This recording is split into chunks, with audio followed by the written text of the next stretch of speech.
All right. Today, I will be interviewing Daniel Puder. Daniel Puder is a retired undefeated MMA fighter with a record of 8 wins to 0 losses. He is also a retired professional wrestler who won WWE's $1 Million Tough Enough competition back in 2004. He is on my show because he was bullied throughout his life. As he said himself, I was the kid that would be picked last to join a team and was picked on and bullied daily by other kids in my class because I had a learning disorder. I couldn't read very well and had to go to a different room to take my test. A lot of times I would beg my parents to let me stay home from school because the bullying was so bad. However, he has evolved from then because he is now an author, professional speaker, and entrepreneur because he is running a worldwide 501c3 non-profit organization called MLMP, which stands for My Life and My Power, which is changing the lives of many.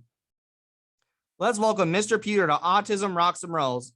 Mr. Daniel, how you doing, man? Amazing, Sam. How are you today? I'm wonderful, brother. So I do. Thanks for bringing me on, bro. This is awesome.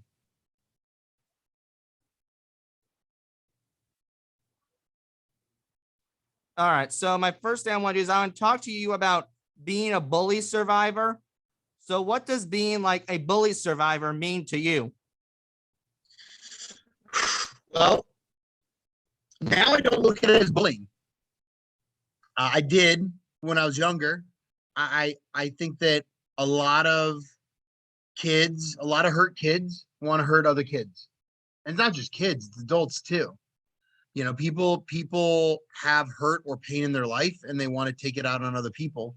When I was a kid, I didn't understand that. Nobody from me, looking at this back in the day, they just used to say, bullies are bullies and they'll, just whatever the framework around bullies was, but they didn't get to the root of where that bullying came from, where the hurt or the pain or the anger in somebody was then taken out so that they could create, a self, what they tried to find was like a self-love or self-fulfillment with picking on somebody else and putting them down.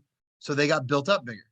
Yeah, that's the sad part is they have to do that in order to feel built, which there are other ways around being built. You don't have to just poke the bear 24/7 to be built and torture someone else because you're feeling bad about yourself. Yeah, but when in school, like what school? I mean, like I own private schools now with my partners. What school in America talks about the belief behind the anger or the emotion or the feeling? Like hardly anybody owns up and talks about where is that coming from? Where's the struggle? Because a lot of educational facilities, and I've been told this around the country from principals, from educators, from school board members, is there's so much politics or there's so much going on with kids today that if they bring up that stuff, then they don't have enough support to do wraparound services. For instance, I was in Canada once, and there was two students that when I was speaking, they ran out the back of the auditorium and they went to the counselor's office. And so it's very challenging today because I want to add a lot of value to humans helping themselves at the youngest age to understand themselves. And a lot of time it's not easy today with social media and with what they call peer pressure, negative peer pressure, right? But there's positive peer pressure too.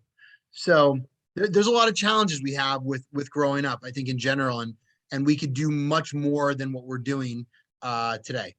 And I agree with everything you said, but I think there's a flip side too, Daniel, is that it takes courage to admit that I'm bullying someone because I feel like crap. It does take a lot of courage. Yeah, I believe. I think there's more to that self-confidence wall. There's the other side that you're not seeing. For sure. I believe that it is harder to be vulnerable than it is to be tough. I agree with that statement 100%. Now, I want to know, what advice would you give to anyone who's being bullied right now? So first of all, if somebody is attempting to hurt you mentally, emotionally, think about what you believe and think about how bad potentially that person's life is in this world. If that person's life is so bad that they have to get up in the morning and try to make you feel bad, there's a lot worse things going on. Second one is if it ever gets physical, obviously people say don't rat people out, don't tell. There's a difference between like what they say, like snitching or ratting or whatever, telling on. I'm this way at this point. If somebody somewhere is causing your life to be bad because they're taking their stuff out and trying to smash you, that's not about ratting. Ratting or telling on somebody is doing the deed, that negative thing, and then going and telling on your person that you did it with. But if you're looking to protect yourself, your friends, your family, your community, stand up for yourself. And it doesn't mean stand up to hurt somebody else. There's no value from my standpoint. I just went through this in a situation, and it wasn't even bullying per se. It was just on contracts and in business.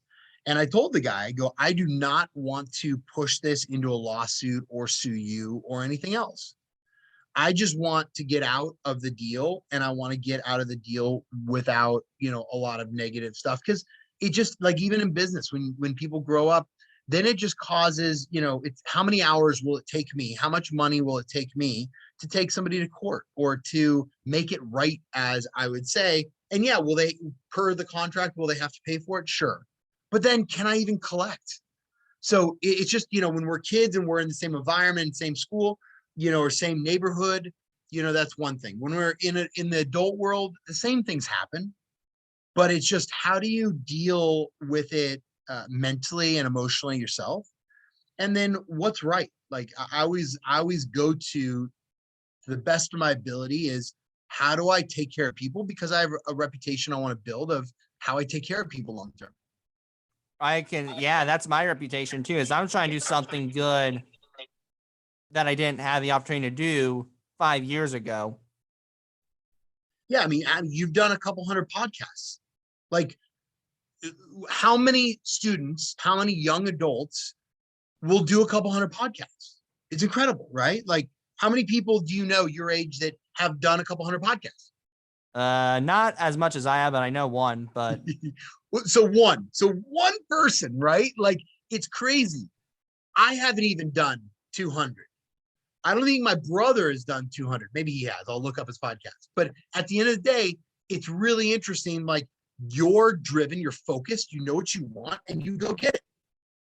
Yeah, it is crazy that some don't join me some days. But your hit something that struck me is, you were talking about earlier about defending yourself and standing up. Now, there's obviously this big disagreement that, but if he stands up for himself and the student gets suspended, some parents are like, well, he shouldn't have been suspended. But then others are like, he probably should have. They both had faults. It's like parents' point of views. What's your standpoint on that? Well, I think that there's two ways to support a young adult or a child in their growing and learning. One is disciplining them. And the other one, which I like and I prefer better, is helping them create discipline within them. And my son is 20 months old, and he doesn't understand this necessarily, right? So military can discipline you. So if you don't have discipline, you join the military. If you want to stay, you will create discipline. They will discipline you to the point that you create your own discipline. So people can take it the easy way or the hard way. Life will either discipline you in different ways or force you to be disciplined. Whether, like, for instance, you go out and drink and drive, you're going to probably, you do it long enough, you're probably going to get a DUI. You will be disciplined by the law. But if you're disciplined yourself and you go and you do things right, you most likely will have less issues long term. And I've been explaining this to my son. It's one of the biggest things, I think, as a foundational piece for kids today. And my son's 20 months, so he really doesn't get it, right? But if I say it over a period of time, when his subconscious is growing, when he hears it over and over and over, he will discipline, I'm guessing, he will discipline himself more and more so that he can, and I'm not talking like, I mean, he doesn't do anything crazy, right? But he's a 20-month-old, like he's exploring.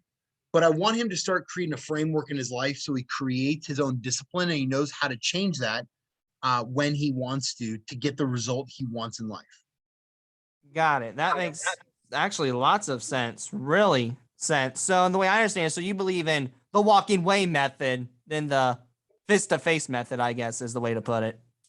Yeah, I mean, principles of schools, right? Like we own schools. We have kids that do what you're talking about, that bully. We've had some fights. We've had some different things. And my thing is this: most schools will expel a kid.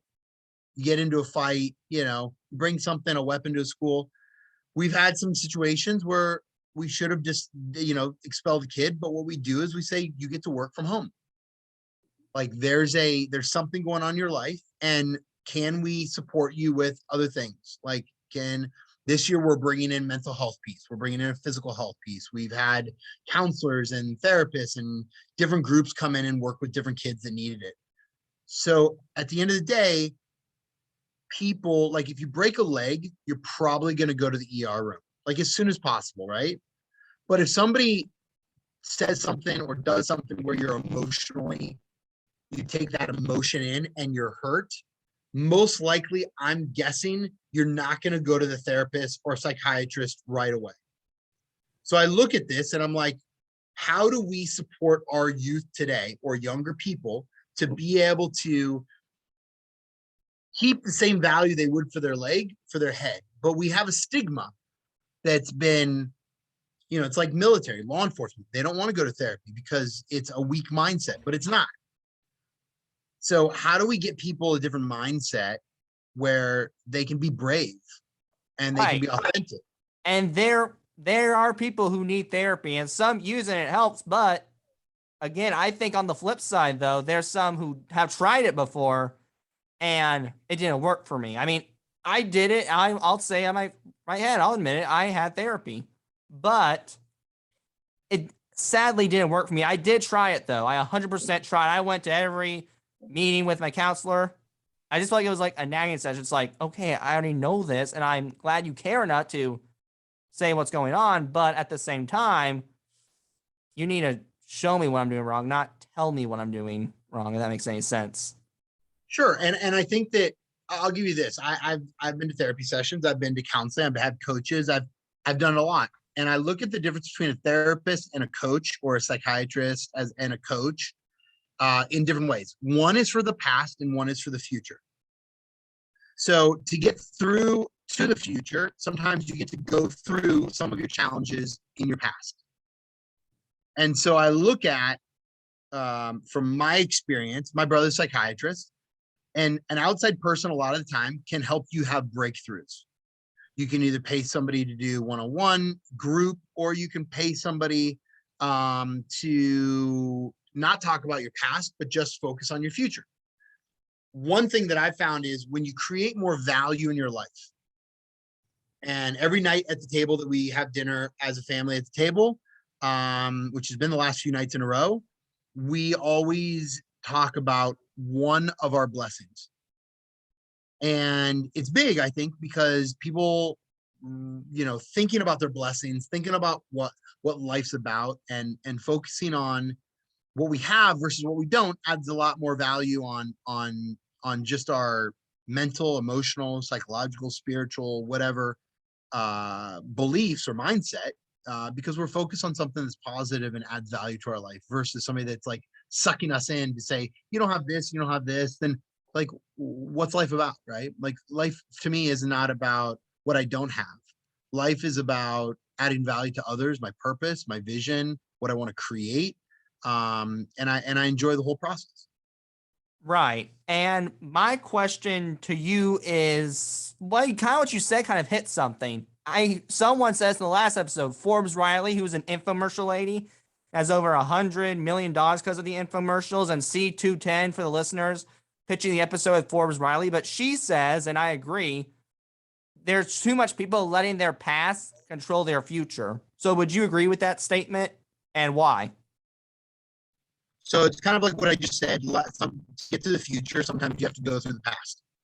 And I believe that people, well, I mean, science shows that our subconscious has grown from 0 to, let's say, 5 or 7 years old. There's different studies. So if you have a supercomputer basically running your mindset, but you don't know how to change that supercomputer because at 0 or 2 or 3 or 4 or 5, there was hurt and anger and pain and frustration, or you got hit, or whatever those things were when you were younger, a lot of that stuff builds your supercomputer, your subconscious, that then is created your thought patterns, your mindset, your beliefs, and that then create your emotions. But I find that a lot of people don't work on, there's 2 different ways I've found to get through some of the challenges in the past. One is to be blessed for what you have because you're who you are today. And the other one is a forgiveness model. Yeah, And exactly. And just thinking out loud, all of us have been bullied in my life. You've been bullied, I've been bullied, and my editor has been bullied, but she has a subconsciousness of weights. Do you want to talk about that? Sure. Yeah, let's talk about it. Yeah. Gina? Sometimes he lets me come in and sometimes he doesn't. So it was good. It's nice to meet you. Thank you for being here today. Really appreciate it. Of course. So Thanks for having me. no, when the subject of bullying comes up, Sam sometimes brings me in, but I'm a teacher. I'm an educator here in Indiana. So I was going to show your subconsciousness because your weight is what you're very yeah, subconscious yeah. about. It's because you've been called like a pig before. yeah, and all that. yeah. I've struggled with my weight a lot, but I guess the first part though is I am a teacher of 8th graders, and so I see a lot of unkindness sometimes. Yeah. But when I was in school, I've always struggled with my weight. I once lost about 80 pounds, which, I've kept it off for the most part, kind of put some back on. But when I was in middle school, high school, really until I was about 30 years old, I was pretty overweight. And yeah, the kids were horrible. They were terrible. They tripped her. Yeah, they tripped me. I would be running in PE, and they would be making like pig noises behind me. And it was pretty relentless. It was really horrible. And I always say, though, it took me until I was probably 35, 36 years old. It took me a long time to realize that it really wasn't my issue. They were the ones that had the issue, and I was, collateral damage, unfortunately. So it's really damaging. I've had, eating disorders. I've had, a lot of body image issues, self-consciousness and things. So, and Sam kind of experienced some of that too, but it took me a long time to realize this has nothing to do with me. They're really, really insecure about themselves. And like, this is how it's coming out. And unfortunately, I'm in their way, so it can be bad. I mean, there's a lot of hurt and pain out there, and people aren't taught how to see that hurt and pain and take accountability for it. Exactly. And as a teacher, I try really, really hard, especially, boys and girls definitely have body image issues, but it seems a lot more prevalent with girls, and, with what they're seeing in magazines and trying to look like these people that don't even look like themselves. So, it's a tough thing to teach sometimes. So I think that's an interesting world with definitely our kids on like, so I always go to, with that kind of thing, I go down to what's a belief. Are you okay with believing that you're not enough? Or are you okay with believing that you're special? Like, what is the actual belief in the head? Because the head sends it to everything else. Right. And You're so- not wrong there. It took me 16 years to get that because personally, I thought, well, something's wrong with me. Why am I unfriendable? What the heck have I done to people?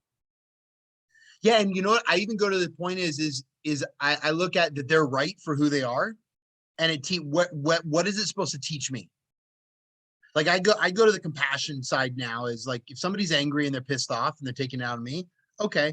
So how, number one, can I add value or help this person? And sometimes I can, sometimes I can't.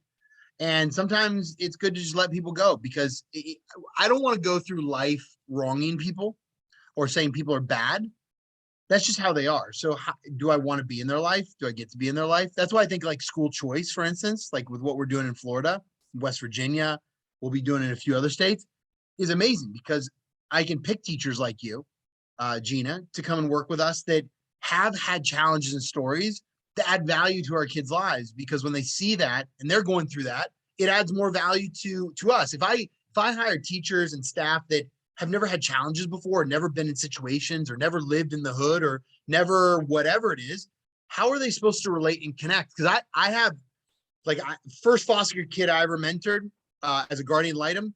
I looked at him and I go, I've never been a foster care kid. I have 2 loving parents and I have no clue what it is to be without parents. But I'll tell you this, I have resources and a perspective that you don't have. And I can add value to your life if you want that. If you don't, just let me know. And today the kid is successful. He's growing up. He's went through major challenges for about 3 years because he continued to choose those. Now he's got a full-time job. One of my mentors actually hired him full-time. He's got a house. I mean, it's great. Like, he's changed his life, but he had to choose that for himself. All right. And I got to ask you a question about that. About that kid who grew up and went successful. You say he went through a rough patch for 3 years. What made him change? Has he ever expressed to you what made him change or make him go the good route, I guess? So he's a very intellectually smart kid.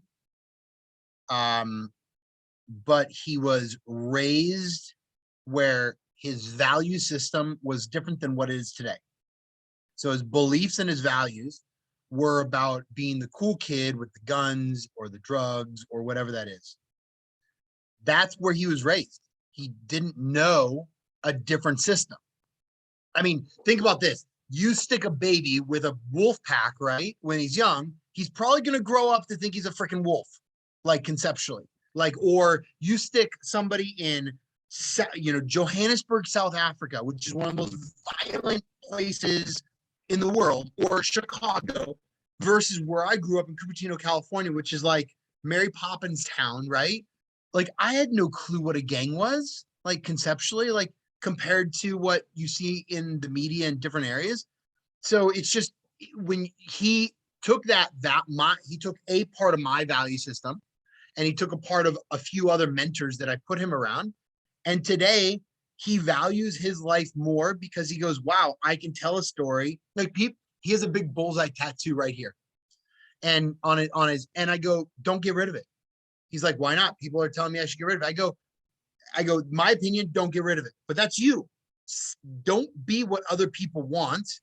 You have your past. It's a story. Tell your story to the best of your ability and be you. If you want to get rid of it at some point, that's part of your story. But don't do what other people want. Like, take advice and then put your own ration behind it. Yeah, my editor actually has a tattoo of that. Yeah, it says be you. Nice. That's awesome. It is pretty cool. I thought of getting me a tattoo, and I keep thinking about that. I just like that story so much, but I guess I want to go back to that one more time. Is what value did he take from you? Was it respect? Was it showing caring? I mean, what was that value? So I think number one is he started to love himself, which is really difficult for a lot of people because nobody ever talks or teaches somebody about how to love themselves ever. Like, wherever have you ever like spent time to really learn it, and who's taught it? And when he started to self-internalize, be like, wow, why do I love myself? What do I bring to this world? What's my purpose? And starting to dive into that, then sure, respect came as an offset, I think. Commitment, follow through, passion. He's had a lot of those skill sets, but he just turned it into something that would create a new vision and trajectory for his life. And that's awesome. I'm glad he was able to do that. Now, I also have learned that you have a learning disorder, dyslexia. And this is just my question, and this is from a movie I saw. It's called Night School, and on that movie, Teddy, who is played by Kevin Hart, had dyslexia and dyscalculia, and what happened was words flew, according to him. So my question is, since you're dyslexic, does the same thing happen when you read? Does words fly? You're like, rah, rah, rah. So I got a crazy one for you. So multiple people have said multiple things. You know, I got ADD, I have a learning disability, I have a people said dyslexia. Somebody told me that once. I'm like, okay. But I took a test about 2 years ago, and it actually came back where I had 3 notches in this electronic test of autism. Like, never heard that ever before. And I'm like, I'm sitting there and I'm like, really? Now, this guy also told me, because I held these electrode things, it's this new technology. And he goes, you also have 2 problems with 2 teeth. I'm like, come on, man. Seriously? Like, you're going to tell me I have 2 teeth problems? Like, he told me every issue there was, or whatever. Like, there's a whole thing. I go back to my dentist. I make an appointment, see my dentist, like, in the next month after this. I was in Washington, D.C., flew back to Florida. I have 2 small cavities. I'm like, hold on a second. I got 2 small cavities. I got 3 points of autism. Like, here's the thing. At the end of the day, I was never tested for when I was younger of different things. No clue, right? So I'm very highly focused, very highly driven. Words don't make sense to me sometimes. Reading them, I got to read, like, I'm reading 60-page contracts with my legal team or my realtor or whatever. Like, we have huge contracts, a lot that we read. My biggest challenge, besides myself, is reading lots of content. Super challenging. So I don't know what it is. I've heard multiple things. Doesn't, to me, I focus on what I get to do with my life and I get it done. And me too. My issue is with, I like English, but with reading, I can't read things that are like smushed, like single space. Like, there's like, whoa. Can yeah, you like put this double space so I can have some spaces? Because it's too smashed together. It's like, okay, here. Oh shoot, lost it. Oh wait, no. yep. I know it's That's, challenging, right? It is. it really is. I mean, sometimes with the books, I'm like, well, I'm done because I'm like, well, just lost my spot. Yep. It takes me sometimes 2 or 3 times to read something. I mean, it is what it is. But what I've figured out is, so put myself around people that are better at what I'm not good at, and then be able to build them onto my team. And so whether my partners or staff that works with me, I want to be able to find the best people for what we do, and they help me run our company. I think that's with everything. A lot of people don't understand. You don't have to be when I was a kid, the average school system, my school system said, you have to be good at this. You have to get an A on this, get an A on this. I'm like, okay, like, I'm trying, I'm working on it. I'm pushing, I'm doing it, but I'm getting like C's and D's, right? Yeah, and Today, that's the hard part, is they're not seeing that these kids who get C's are really the stars. they can be. Some kids that I see get C's and D's, they fail out and they never do anything with their life because they're disappointed mentally, emotionally, about that they didn't live up to somebody else's like dream of them getting, A's, right? And my dad was proud. Like, he was always backing me, and my parents both were very, very understanding, supportive. So I look at, how do I, with our schools, I don't care if somebody gets an A or B. If you want to be a doctor, you are or a lawyer, you're probably going to have to learn how to read a lot and memorize and know information. But if you're going to be an auto mechanic, you're not going to have to know as much as a doctor or an MD. You're not going to have to know as much. So, like, learn it hands-on, be a kinesthetic learner. If that's who you are, like, understand your learning styles and understand your processes and how to learn how to learn. Third one I always say is understand how to network, open up doors, like exactly what you're doing, Sam, with this show. You've met a couple hundred people already. You've interviewed them. I guarantee you, if you call them back up in a couple of years and say, hey, you want to be on another show? Or, hey, I'm going to be in South Florida, Dan, you want to go to lunch or whatever that is? Of course, like, it's building relationships when you're young and creating something special. You're not kidding. I feel like that would happen these days. But I also now talk about your MMA fighting career. So you're undefeated 8-0. So what about the MMA field did you like? Wow. I liked winning. I I liked winning. I enjoyed the training to some extent. I liked the challenges and the struggles. It built me. Like, it literally built me to be a warrior in what I do so that I can get through difficult problems and challenges. Okay, well, can you And list me some of the challenges and struggles? of when I was a fighter or with today? Fighter. Okay, I can give you a good one today too. So when I was a fighter, sure, getting punched in the head every day, getting paid only when you have a fight. So for 3 months, you don't get paid until you actually have a fight and win the fight. Doing marketing and branding, getting the right school to train you. I was at American Kickbox Academy, one of the best in the world. But at the end of the day, I was blessed. I found a really good academy. And at one point, my management told me that they wouldn't back me on a contract. And I left them because they would rather back the fight company than back me. Right. And stuff like that happens, man. I mean, but you can go make a new path. Sure, for sure. I think that, those struggles and challenges where I fell on my face, I think that our memory or our past helps us to define what we're going to do in the present and in the future to not make those same challenges or mistakes. Right. I agree with that. Now, before we move on to the last thing, I want to briefly talk about your TED Talk. So my question is, when you do TED Talks or you go to schools to speak, what's the message you want your students or your audience to leave with? From one speaker to another. So I'd say there's 3 main ones. 1, learn how to learn. Very simple, but can be very difficult. Learning how you learn emotionally, psychologically, physically, mentally, how you learn in school, how you learn with relationships, whatever that is, how you learn how to learn. Second one is build relationships. Build relationships to the point that you vet out the people that don't add value or that you can't add value to, the people with your same beliefs, vet them out of your life. And so you can get really clear on the people that you want to spend time with, in the present and in the future. And the other one is be very purpose and vision driven. If most people in their life, for instance, I saw a lot of pro athletes, they would go drink and party and do dumb stuff. It was not vision purpose driven.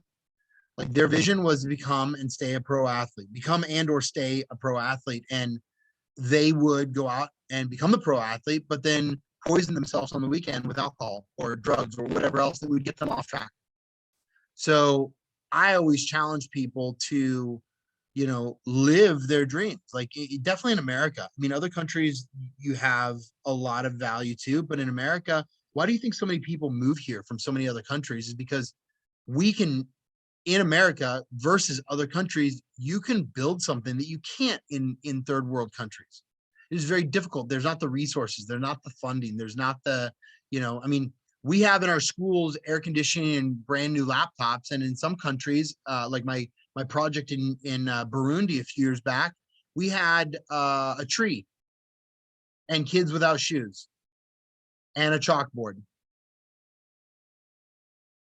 Like, what's the opportunity there? Or when I was in India a couple of years in St. Kitsa, kids are making, adults are making $2 a day, US $2. My coffee in the morning, my kombucha costs, my water costs the same as what they make in a whole day. So I look at it as like the blessings we have in America to not only build what we have here, but also then give more or do more internationally is a big responsibility for people. Right. And since we're partially a helping country, we might as well live up to it. Well, we've been at war 97% of America's history. Fair enough. I'll give you that. But so we have then there's a like 3% that there's America living.